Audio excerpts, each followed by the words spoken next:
facing civil war, drought and famine. More than 1.4 million refugees, largely from the DRC and South Sudan, have sought refuge in neighboring Uganda in West Nile, given Uganda's open-door refugee policy, making it the third largest refugee hosting country after Turkey and Pakistan globally. This trend is projected to worsen owing to the ongoing political tensions, insecurity and social instability prevailing in both South Sudan and DRC. The refugees are mostly settled in the districts of Moyo, Arua, Adjumani, Yumbe and Terego. Arua region, we have close to 450,000. 450,000 active in our database. Specifically to Imvepi where I am, we have 75,000 of them. But there are a number of them coming to us seeking for asylum from Congo, DRC rather, and South Sudan.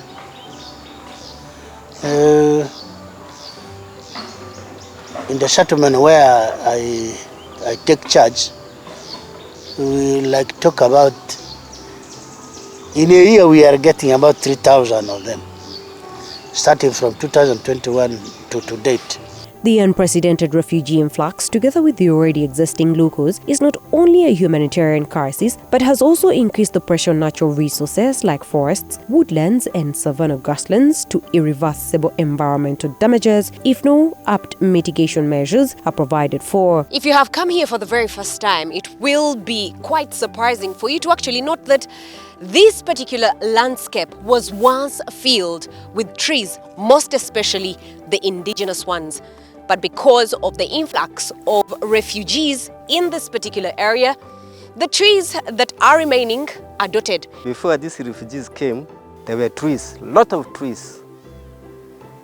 Some of the trees can be eaten. Some of the trees were used for building houses. Some of the trees were used for, by that time, timber was not there.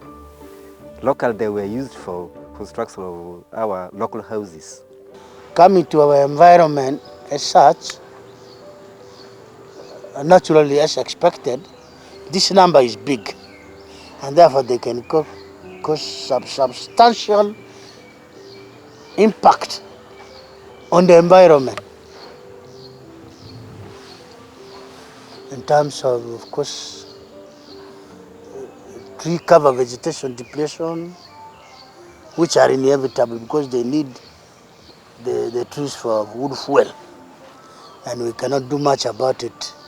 That has been the trend. Females in Imvepi Refugee settlement in Odupi sub-county in Terego district are tasked with the duty to prepare food rations distributed by both the government and UNHCR. They are forced to venture out of the camp to gather firewood as the cheapest energy source for cooking fuel, and have also cut almost all the trees. This tree stump right here is not freshly cut.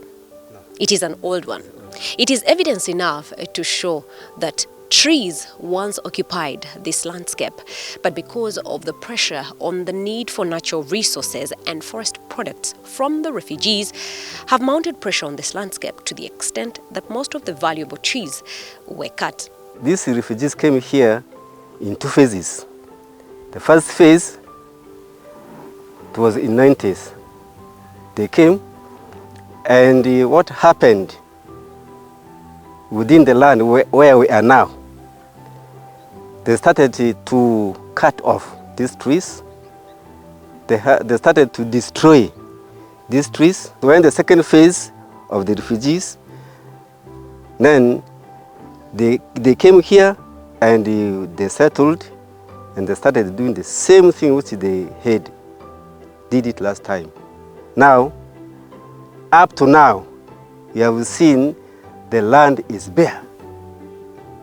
You have seen the land is completely bare. Research by the UNHCR in 2019 indicated that between 2016 and 2019 alone, woodland cover declined by 19%, bushlands declined by 7%, farmland increased by 27%. It was also found out that refugees collected an average daily head weight of wet wood amounting to 16 kilograms and that of dry wood stood at 12 kilograms. On a daily, a 2-kilogram basin of charcoal is collected without replacement. The effects of the cheaper option, deforestation, are already biting. For refugee settlements that are established adjacent critical vegetation forms like Imvepi in West Nile, these ecosystems hang in the balance. This has inevitably resulted into reduced groundwater recharge and supply, reduced food and nutrition insecurity. In our river watershed, there's a river which started from Congo, is running up to the Nile. They call it Enyao River watershed. And it was a stick vegetation as this. That one was depleted. The hilltops depleted. Almost all the species were here. Okay, and what happened to those species? They were destroyed by these refugees. Destroyed for what? For one, for building. The whole sentence that the trees like shea nut were cut down. Yes, the trees like shea nuts, ET, and so on, were cut by these refugees. One is for timber, for poles, for building. Two, they want to get money from it. Three, firewood. Four, charcoal. Some of the indigenous trees that are no more include shea nut, iti, komura, akego, and untu. The wildlife was not spared as well. Leopards, duikers, antelopes, squirrels, and monkeys are nowhere to be seen. Locals say weather patterns have also since changed. The once reliable rain is now hidden in the clouds and remains insufficient to support agriculture. When the whole area was destroyed by us also, including refugees, they became rare and bare. There was a weather change which is not that one of last time. Unlike in southwestern Uganda, where they are settled on government land, landlords in West Nile were contracted by the Office of the Prime Minister to avail land for refugees. Tensions have risen between the refugees and the host communities. When refugee settlements are created, it's always in hope that they will be temporary. But in reality, the average age of these is more than 30 years. For the foreseeable future, refugee families will continue to rely on wood as their main source of energy. But in the long run, this is unsustainable and will worsen living conditions for all living in the region. The Uganda Biodiversity Fund, with support from the European Union and the Wildlife Conservation Society, has embarked on a more futuristic and sustainable restoration project of about $4 million for the next 3 years. These are working to support the energy needs of the refugees and reduce the negative impact on the forest resources. So this project is squarely at looking at restoring some of the degraded natural resources. Where these refugees are located, they are usually located in fragile ecosystems like woodlands, like forests, which were previously not settled by the host communities. There is also degradation in the farming landscape because of continuous cultivation. They are cultivating without allowing the land to rest and regenerate. So this project is also looking at supporting the host communities or where cultivation is taking place to see to it that they are able to integrate measures that can improve or can sustain agricultural productivity. And therefore, they can build resilience for market access. about 14 landlords have been contracted by the Uganda Biodiversity Fund to offer land for tree restoration. Isaac Bandua, 60, a resident of Awali Hill, Lugwali Parish, Odupi Sub-County in Terego District, is one of the 14 landlords who has offered over 25 hectares for tree restoration of over 1,000 trees. Okay, I have two lands. This is the second one, the other one is up there. 2 lands. Now, all of them is equivalent to 24 hectares. 25, all of them. The species grow in the 25 hectares.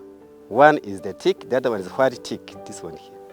There are 2. Bandua Isaac, if you notice, is located within or just at the periphery of the settlement.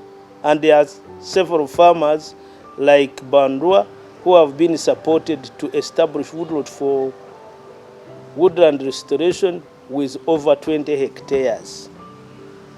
And the purpose with these are twofold. The refugees who are settled, they need fuel wood, they need poles. And so these farmers have been supported to establish large-scale kind of woodlots for purposes of, in the future, enabling the refugees to access those 2 products. That's why we call it a woodlot. There's concern as well that most of the trees that have been replaced in here are more exotic than indigenous.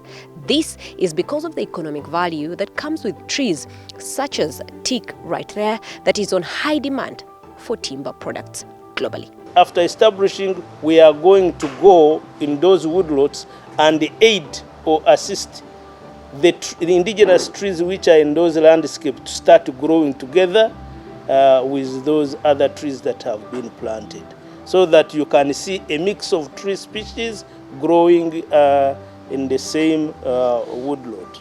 This coherent multi-purpose approach is being applied in the settlements in Yumbe, Chikube, Chegegwa, and many more to provide a quick solution to forest regeneration, address the wood needs, and agriculture for refugees. More abundant wood stocks should reduce the burden of women in these settlements to gather firewood. However, the project's lifetime is short and ownership issues of the benefits accrued are projected to arise.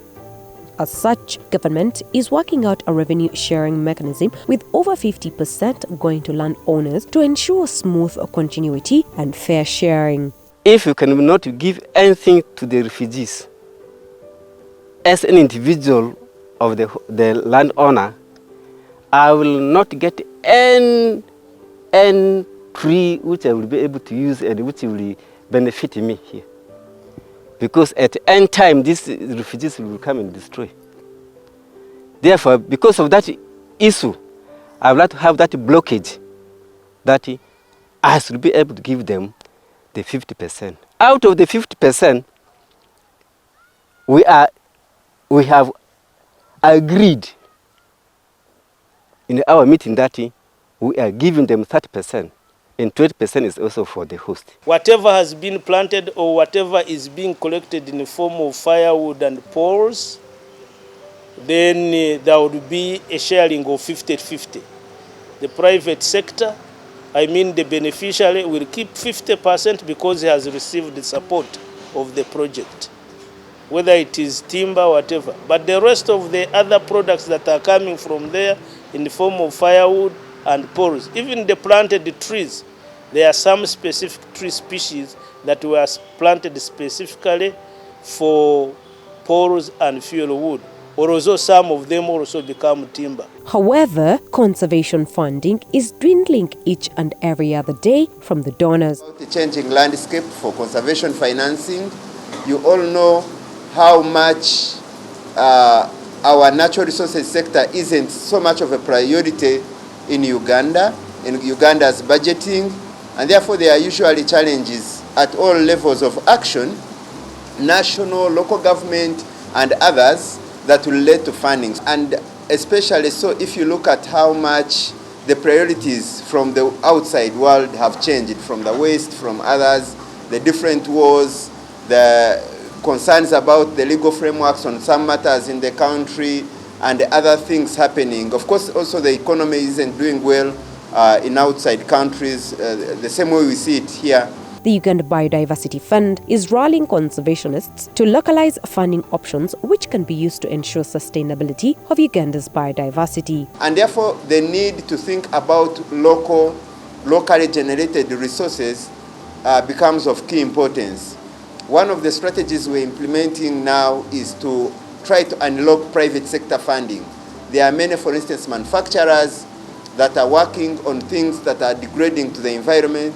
If you take an example of the people that package beverages and foods, the plastic manufacturers, polythene bags, bottles, etc., and we think if we rallied them and got them to understand what is at stake, they should be able to channel some resources for corrective action. If we are successful with these strategies, we should be able to amass some very good financial muscle that could carry this agenda forward without us mainly putting our eyes on resources from outside Uganda, from Europe, from the US, and from other sources. Developing sustainable forest management plans in crisis-affected areas offers far-reaching benefits for the environment. And for the locals, these populations will have personal, economic, and food security, while tree planting will contain climate change. Olivia Nakalembe, Edward Kisekka, NBS Television.